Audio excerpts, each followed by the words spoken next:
ನಿಧಿ ಆಸೆಗಾಗಿ 8 ತಿಂಗಳ ಹಸುಗೂಸನ್ನು ಬಲಿ ಕೊಡುವಂತಹ ಪ್ರಯತ್ನಕ್ಕೆ ಇವರು ಮಹಾದಂಪತಿಗಳು ಕೈ ಹಾಕಿದ್ದಾರೆ. ಹಣ ಅಂದರೆ ಹೆಣ ಕೂಡ ಬಾಯಿ ಬಿಡುತ್ತೆ ಅಂತಾರಲ್ಲ, ದಟ್ ಈಸ್ ಆಬ್ಸಲ್ಯೂಟ್ಲಿ ರೈಟ್. ಆದರೆ ಜಮಾನ ಹೆಂಗಾಗಿದೆ ಅಂತಂದರೆ, ಹಣ ಅಂದರೆ ಬಾಯಿ ಬಿಡೋರನ್ನು ಕೂಡ ಹೆಣವನ್ನಾಗಿಸುವಂತಹ ಜಮಾನ ಇದು.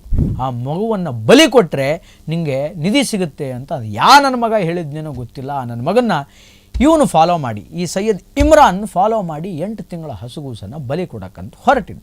ಸಿನಿಮಾದಲ್ಲಿ ಎಕ್ಸಾಕ್ಟಾಗಿ ಕ್ರೈಮ್ ನಡೀತಾ ಇರಬೇಕಾದ್ರೆ ಟಬಕ್ಕಂತ ಪೊಲೀಸರು ಎಂಟ್ರಿ ಕೊಡ್ತಾರಲ್ಲ, ಹಾಗೆ ಅಧಿಕಾರಿಗಳು ಎಂಟ್ರಿ ಕೊಟ್ಟು ಈ ಬಲಿಯನ್ನು ತಡೆ ಹಿಡಿದು ಅವನನ್ನು ಪೊಲೀಸರಿಗೆ ಒಪ್ಪಿಸಿದ್ದಾರೆ. ಮನುಷ್ಯತ್ವ, ಪ್ರೀತಿ, ವಾತ್ಸಲ್ಯ, ಮಮಕಾರ ಇದೆಲ್ಲಕ್ಕಿಂತ ದುಡ್ಡೇ ಜಾಸ್ತಿ ಆಗಿ ಹೋಗ್ಬಿಡ್ತಾ ಇವತ್ತು ಸಮಾಜದಲ್ಲಿ. ನಮಸ್ಕಾರ, ರೆಬಲ್ ಟಿವಿ ವಿಶೇಷ ಕಾರ್ಯಕ್ರಮಕ್ಕೆ ಸ್ವಾಗತ. ನಾನು ಶ್ರೀನಿವಾಸ್ ವೈದ್ಯ. ನಿಧಿ ಆಸೆಗಾಗಿ 8 ತಿಂಗಳ ಹಸುಗೂಸನ್ನು ಬಲಿ ಕೊಡುವಂತಹ ಪ್ರಯತ್ನಕ್ಕೆ ಇವರು ಮಹಾದಂಪತಿಗಳು ಕೈ ಹಾಕಿದ್ದಾರೆ. ಇಂತಹ ನೀಚ ಕೃತ್ಯ ಆಗಿದ್ದೆಲ್ಲಿ ಅಂತೀರಾ? ಬೆಂಗಳೂರು ಗ್ರಾಮಾಂತರದ ಹೊಸಕೋಟೆಯ ಸೂಲಿಬೈಯಲ್ಲಿ ಈ ಘಟನೆ ಆಗಿದೆ. ಸೂಲಿಬೈಯಲ್ಲಿ ಇಬ್ಬರು ದಂಪತಿಗಳು 8 ತಿಂಗಳ ಮಗುವನ್ನು ನಿಧಿ ಆಸೆಗಾಗಿ ಬಲಿ ಕೊಟ್ಟು ಹೇಗಾದರೂ ಮಾಡಿ ಆ ಸಂಪತ್ತನ್ನು ಪಡೆದುಕೊಳ್ಳಬೇಕು ಅನ್ನುವಂಥ ಅತಿ ಹಾಸಿಯಲ್ಲಿ ಸಂಚನ್ನು ಹಾಕಿ ಕೂತಿದ್ರು. ಇನ್ನೇನು ಪೂಜಾ ಕೈಂಕರ್ಯಗಳು ಪ್ರಾರಂಭ ಆಗಿತ್ತು. ಇನ್ನೇನು ಆ ಮಗುವನ್ನು ಬಲಿ ಕೊಡಬೇಕು ಅನ್ನುವಷ್ಟರಲ್ಲಿಯೇ ದೇವರು ಯಾವುದೋ ಒಂದು ರೂಪದಿಂದ ಬರ್ತಾನೆ ಅಂತಾರಲ್ಲ, ಹಾಗೆ ಮಕ್ಕಳ ರಕ್ಷಣಾ ಅಧಿಕಾರಿಗಳು ಏನಿದ್ದಾರೆ, ಮಕ್ಕಳ ರಕ್ಷಣಾ ಘಟಕದ ಕಲ್ಯಾಣದ ಅಧಿಕಾರಿಗಳು, ಅವರು ಬಂದು ಈ ಬಲಿಯನ್ನು ತಡೆದು ಆ 8 ತಿಂಗಳ ಹಸುಗೂಸನ್ನು ಕಾಪಾಡಿದರು. ಹಣ ಅಂದರೆ ಹೆಣ ಕೂಡ ಬಾಯಿ ಬಿಡುತ್ತೆ ಅಂತಾರಲ್ಲ, ದಟ್ ಈಸ್ ಆಬ್ಸಲ್ಯೂಟ್ಲಿ ರೈಟ್. ಆದರೆ ಜಮಾನ ಹೆಂಗಾಗಿದೆ ಅಂತಂದರೆ, ಹಣ ಅಂದರೆ ಬಾಯಿ ಬಿಡೋರನ್ನು ಕೂಡ ಹೆಣವನ್ನಾಗಿಸುವಂತಹ ಜಮಾನ ಇದು. ಇಡೀ ಈ ಸಮಾಜವನ್ನೇ ನೋಡೇ ಇಲ್ಲ ಈ ಸಮಾಜವನ್ನು. ಈ ಸಮಾಜ ಅಂದರೆ ಏನು ಅಂತ ಗೊತ್ತಿಲ್ಲ, ಇಲ್ಲಿ ಏನಾಗ್ತಾ ಇದೆ ಅನ್ನುವಂಥದ್ದು ಗೊತ್ತಿಲ್ಲ, ಯಾರ ಪರಿಚಯವೂ ಇಲ್ಲ. ಈಗ ತಾನೇ ಗರ್ಭದಿಂದ ಹೊರಬಂದಂತಹ ಶಿಶುರಿ, ಅದು 8 ತಿಂಗಳ ಶಿಶು. ಆ ಶಿಶುವನ್ನು ಬಲಿ ಕೊಡೋಕ್ಕೆ ಹೊರಟಿದಾರಲ್ಲ, ಇವ್ರದ್ದು ಎಂತಹ ನೀಚ ಮನಸ್ಥಿತಿ. ಮುಂದೆ ಸ್ಟೋರಿ ಮಜಾ ಇದೆ ಕೇಳಿ. 8 ತಿಂಗಳು ಆ ಕೂಸನ್ನು ಹುಡ್ತಾನೆ ಯಾವುದೋ ಕೂಲಿ ಕಾರ್ಮಿಕರಿಂದ ಆ ಕೂಸನ್ನು ದತ್ತಕ್ಕೆ ತಗೊಂಡಿದ್ದಾರೆ. ದತ್ತಕ್ಕೆ ತಗೊಂಡವರು ಮಹಾನುಭಾವರು. ಸೈಯದ್ ಇಮ್ರಾನ್ ದತ್ತಕ್ಕೆ ತೆಗೆದುಕೊಂಡಂತಹ ವ್ಯಕ್ತಿ. ಸೈಯದ್ ಇಮ್ರಾನ್ ಅನ್ನುವಂತಹ ವ್ಯಕ್ತಿ ಯಾರೋ ಕೂಲಿ ಕಾರ್ಮಿಕರಿಗೆ ಹುಟ್ಟಿದಂತಹ ಮಗುವನ್ನು ಎಕ್ಸಾಕ್ಟ್ಲಿ 8 ತಿಂಗಳ ಹಿಂದೆನೇ ದತ್ತಕ್ಕೆ ತಗೊಂಡಿದ್ದಾನೆ. ಆ ಮಗು ಹುಟ್ಟುತ್ತಾ ಇದ್ದ ಹಾಗೆ ದತ್ತಕ್ಕೆ ತಗೊಂಡಿದ್ದಾರೆ ಇಬ್ಬರು ದಂಪತಿಗಳು. ದತ್ತು ತಗೊಂಡು ಒಂದು ಅಗ್ರಿಮೆಂಟ್ ಬೇರೆ ಮಾಡ್ಕೊಂಡಿದ್ದಾನೆ ಮತ್ತು ಆ ಕೂಲಿ ಕಾರ್ಮಿಕರ ಜೊತೆಗೆ, ಆ ಮಗುವನ್ನು ನಾನು ದತ್ತು ತೆಗೆದುಕೊಳ್ತಾ ಇದ್ದೀನಿ ಅಂತ ಅಗ್ರಿಮೆಂಟ್ ಮಾಡ್ಕೊಂಡು, ಆ ಅಗ್ರಿಮೆಂಟನ್ನು ಮುಚ್ಚಿಟ್ಟು ಇದು ನನಗೇ ಹುಟ್ಟಿದ ಮಗು ಅಂತ ಹೇಳಿ ಆ ಮಗುವಿನ ಹೆಸರಲ್ಲಿ ಒಂದು ಫೇಕ್ ಬರ್ತ್ ಸರ್ಟಿಫಿಕೇಟನ್ನು ಕೂಡ ರೆಡಿ ಮಾಡ್ಕೊಂಡಿದ್ದಾನೆ. ಅದು ಯಾವ ಮಹಾನುಭಾವ ಇವನಿಗೆ ಹೇಳಿದ್ನೋ, ಇಂಥಲ್ಲಿ ನಿಧಿ ಸಿಗುತ್ತೆ, ಇಂತಿಂಥ ಪೂಜೆಗಳು ಮಾಡಬೇಕು, ಇಂಥ ಪೂಜೆಗಳು ಮಾಡಿ ಒಂದು ಹುಂಡಿ ತೋಡಿ ಆ ಹುಂಡಿಯಲ್ಲಿ ಜೀವಂತವಾಗಿ 8 ತಿಂಗಳ ಮಗುವನ್ನು ಮುಚ್ಚಿ ಹಾಕಿ ಆ ಮಗುವನ್ನು ಬಲಿ ಕೊಟ್ಟರೆ ನಿಮಗೆ ನಿಧಿ ಸಿಗುತ್ತೆ ಅಂತ ನನ್ನ ಮಗ ಹೇಳಿದ್ನೇನೋ ಗೊತ್ತಿಲ್ಲ. ನನ್ನ ಮಗನ್ನ ಇವನು ಫಾಲೋ ಮಾಡಿ, ಈ ಸೈಯದ್ ಇಮ್ರಾನ್ ಫಾಲೋ ಮಾಡಿ 8 ತಿಂಗಳ ಹಸುಗೂಸನ್ನು ಬಲಿ ಕೊಡೋಕ್ಕಂತ ಹೊರಟಿದ್ದ. ಯಾರಿಗೋ ಈ ವಿಚಾರ ಗೊತ್ತಾಗಿ ಮಕ್ಕಳ ರಕ್ಷಣಾ ಕಲ್ಯಾಣ ಅಧಿಕಾರಿಗಳಿಗೆ, ಇಲಾಖೆಗೆ ಫೋನ್ ಮಾಡಿ ವಿಷಯ ತಿಳಿಸಿದ್ದಾರೆ. ಸಿನಿಮಾದಲ್ಲಿ ಎಕ್ಸಾಕ್ಟಾಗಿ ಕ್ರೈಮ್ ನಡೀತಾ ಇರಬೇಕಾದ್ರೆ ಟಬಕ್ಕಂತ ಪೊಲೀಸರು ಎಂಟ್ರಿ ಕೊಡ್ತಾರಲ್ಲ, ಹಾಗೆ ಅಧಿಕಾರಿಗಳು ಎಂಟ್ರಿ ಕೊಟ್ಟು ಈ ಬಲಿಯನ್ನು ತಡೆ ಹಿಡಿದು ಅವನನ್ನು ಪೊಲೀಸರಿಗೆ ಒಪ್ಪಿಸಿದ್ದಾರೆ.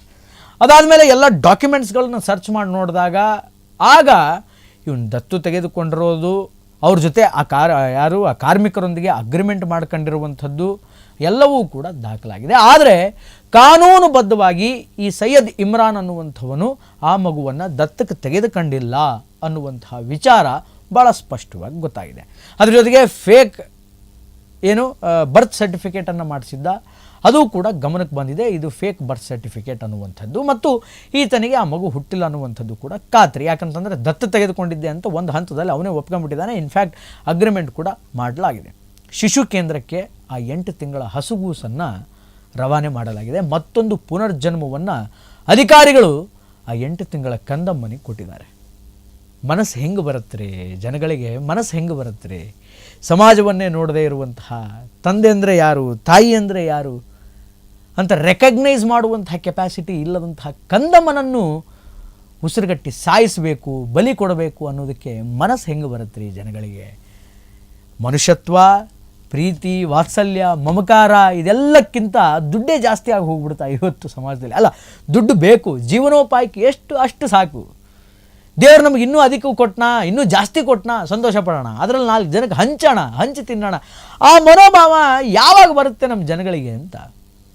ಬೆವರು ಸುರಿಸಿ ದುಡಿಯಲ್ಲ, ಮೈ ಬಗ್ಸಿ ದುಡಿಯಲ್ಲ, ಕಷ್ಟ ಪಡಲ್ಲ, ಕೈ ಕೆಸರು ಮಾಡ್ಕೊಳ್ಳಲ್ಲ, ಬಾಯಿ ಮಾತ್ರ ಮೊಸರಾಗಬೇಕು ಅವನಕ್ಕೆ, ಬಾಯಿ ಮಾತ್ರ ಮನಸ್ಸಾಗಬೇಕು. ಇನ್ನೊಬ್ಬರು ಮನೆ ಹಾಳು ಮಾಡಿ ಆದರೂ, ಇನ್ನೊಂದು ಕೊಲೆ ಮಾಡಿ ಆದರೂ, ಈ ಥರ ಬಲಿ ಕೊಟ್ಟಾದರೂ, ಏನೋ ಒಂದು ಹಲ್ಕ ಕೆಲಸ ಮಾಡ್ತೀನಿ, ನಾನು ಹೊಟ್ಟೆ ತುಂಬಬೇಕು, ಬಾಯಿ ಮೊಸರಾಗಬೇಕು ಅನ್ನೋ ಕಾನ್ಸೆಪ್ಟಲ್ಲಿ ಇದೀವಿ ನಾವು. ಯಾವಾಗ ಉದ್ಧಾರ ಆಗ್ತೀವಿ ರೀ? ಅಷ್ಟಕ್ಕೂ ನೋಡಿ, ಈ ಸೈಯದ್ ಇಮ್ರಾನು ಅದೆಂತಹ ಪೂಜಾ ಪದ್ಧತಿಗಳನ್ನು ನಂಬಿದ್ದ. ಇವನೇನು, ಇವನ ಧರ್ಮ ಏನು, ಇವನ ಧರ್ಮ ಏನೆಲ್ಲ ಒಳ್ಳೆಯದನ್ನು ಹೇಳುತ್ತೆ ಅದನ್ನೆಲ್ಲ ಗಾಳಿಗೆ ತೂರಿ ಅವನು ಯಾವನೋ ಒಬ್ಬನು ಬಲಿ ಕೊಡಬೇಕು ಅಂದ ಅಂತೆ. ಅವನು ಯಾವನೋ ತಲೆ ಇಲ್ದವನು ಅವನು ಮಾತ್ರ ನಂಬಿಕೊಂಡು 8 ತಿಂಗಳ ಹಸುಗೂಸನ್ನು ಬಲಿ ಕೊಡೋದಕ್ಕೆ ಸಿದ್ಧ ಆಗಿದ್ನಲ್ಲ. ಇವ್ರನ್ನೆಲ್ಲ ಮನುಷ್ಯರನ್ನಬೇಕಾ ಅಥವಾ ಮನುಷ್ಯ ರೂಪದ ರಾಕ್ಷಸರನ್ನಬೇಕಾ? ಮಮಕಾರನೇ ಇಲ್ವಾ? ಹ್ಯುಮ್ಯಾನಿಟಿನೇ ಇಲ್ವಾ? ವಾತ್ಸಲ್ಯ ಅನ್ನೋದಿಲ್ವಾ? ಕಾರುಣ್ಯ ಅನ್ನೋದಿಲ್ವಾ? ಏನು ಇಲ್ವಲ್ಲ ಜನಗಳಿಗೆ ಅಂತ. ಇಂಥವ್ರಿಗೆಲ್ಲ ತಕ್ಕ ಶಿಕ್ಷೆ ಆಗಬೇಕು. ಇಂಥವರಿಗೆಲ್ಲ ತಕ್ಕ ಶಿಕ್ಷೆ. ಹಳ್ಳಿಗಾಡಿನ ಪ್ರದೇಶದಲ್ಲಿ ಈ ತರಹದ ಆ್ಯಕ್ಟಿವಿಟೀಸ್ಗಳು ಆಗುತ್ತೆ. ಮೆಜಾರಿಟಿ ಕೆಲವು ಬೆಳಕಿಗೆ ಬರಲ್ಲ. ಆದರೆ ಆ 8 ತಿಂಗಳ ಕೂಸಿನ ಆಯಸ್ಸು ಅಧಿಕವಾಗಿತ್ತು, ಬಹಳ ಅಧಿಕವಾಗಿತ್ತು. ಅದರ ಆಯಸ್ಸು ಅಲ್ಲಿಗೆ ಮುಗಿದಿರಲಿಲ್ಲ. ಹಣೆ ಬರಹ ಅನ್ನೋದು ಒಂದು ಇರುತ್ತೆ. ದೇವರು ಅದನ್ನು ಗೀಚಿ ಕಳಿಸಿರ್ತಾನೆ. ಅದು ಏನು ಪ್ರಯತ್ನ ಮಾಡಿದರೂ ಕೂಡ ಆ ದೇವ್ರು ಗೀಚಿದ ಹಣೆ ಬರಹದ ಮುಂದೆ ಯಾವನ ಬೇಳೆನೂ ಬೇಯಲ್ಲ, ಯಾರ ಆಟನೂ ನಡೆಯಲ್ಲ. ಆ ಕೂಸಿನ ಆಯಸ್ಸು ಜಾಸ್ತಿ ಇತ್ತು. 8 ತಿಂಗಳಲ್ಲ, ಅದಕ್ಕಿನ್ನೂ ಆಯಸ್ಸು ಅಧಿಕವಾಗಿದೆ. ಅದಕ್ಕೆ ಅದು ಇವತ್ತು ಬಚಾವಾಯಿತು. ನಾನು ಅದೇ ಹೇಳಿದ್ನಲ್ಲ, ಯಾವುದೋ ಒಂದು ರೂಪದಿಂದ ದೇವರು ಬಂದು ಕಾಪಾಡ್ತಾನೆ ಅಂತ. ಈ ಅಧಿಕಾರಿಗಳ ರೂಪದಿಂದ ದೇವರು ಬಂದು ಆ ಕೂಸಿನ ಕಾಪಾಡ್ದ, ಆ ಮಗುವನ್ನು ಕಾಪಾಡ್ದ. ಆದರೆ ಈ ಸೈಯದ್ ಇಮ್ರಾನ್ ಅನ್ನುವಂಥವನು ಏನಿದ್ದಾನೆ, ಇವನಿಗೆ ಬಲಿ ಕೊಡುವಂತೆ ಹೇಳಿದವನು ಅವನು ಒಬ್ಬನಿದಾನಲ್ಲ, ಹೈವಾನ, ಅವನನ್ನು ಎಲ್ಲರನ್ನೂ ಪೊಲೀಸರು ವಶಕ್ಕೆ ತೆಗೆದುಕೊಳ್ಬೇಕು. ಈ ತರಹದ ಅಫೆನ್ಸ್ಗಳು, ಈ ತರಹದ ಕ್ರಿಮಿನಲ್ ಆ್ಯಕ್ಟಿವಿಟೀಸ್ಗಳು ಮುಂದೆ ಸಮಾಜದಲ್ಲಿ ನಡೆದೇ ಇರೋ ಹಾಗೆ ಜಾಗೃತವಾಗಿ ಕ್ರಮವನ್ನು ಅಧಿಕಾರಿಗಳು ಕೈ ತೆಗೆದುಕೊಳ್ಬೇಕು. ಈಗಾಗಲೇ ಬೆಂಗಳೂರು ಗ್ರಾಮಾಂತರ ಪೊಲೀಸ್ ಠಾಣೆಯಲ್ಲಿ ಪ್ರಕರಣ ದಾಖಲಾಗಿದೆ. ಪೊಲೀಸರ ಅತಿಥಿ ಆಗಿದ್ದಾನೆ ಸೈಯದ್ ಇಮ್ರಾನ್.